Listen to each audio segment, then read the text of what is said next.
అంటే వాస్తవంగా ఇది టెక్స్ట్ బుక్స్లో పెట్టిన పాఠం కాదంట, హ్మ్.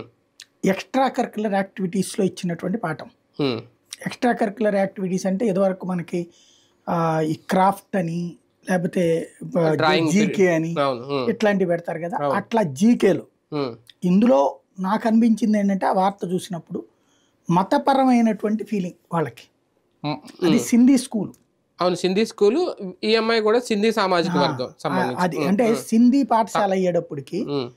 మతపరంగా మన మతం వాళ్ళు ఎవరెవరు ఉన్నత స్థానాల్లో ఉన్నారు అన్నది తెలియజేయడం కోసం అవును, వాళ్ళు ఇచ్చిన ఎక్స్ప్లెనేషన్ అది. అది అందుకోసం ప్రయత్నించినట్టు కనబడుతుంది. హ్మ్. దీనికి మార్కులు పడవు, హ్మ్.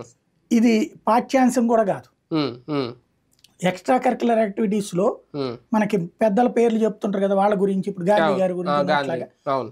దాని బదులు ఇప్పుడు తర్వాత రోజుల్లో ఏం చేసేవాళ్ళం అంటే డిగ్రీలకు వచ్చేటప్పటికి మనకి స్ఫూర్తివంతమైన వ్యాపారవేత్తలై అవి చెప్తుండేవాడు. హ్మ్. అంటే ఫ్యూచర్ మనం చదువు పూర్తయ్యాక హ్మ్.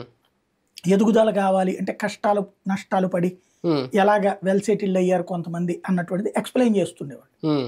అలాంటి జాబితాలోకి వస్తుండే హ్మ్. కొత్తగా. హ్మ్. అదే ఇక్కడ కనబడింది.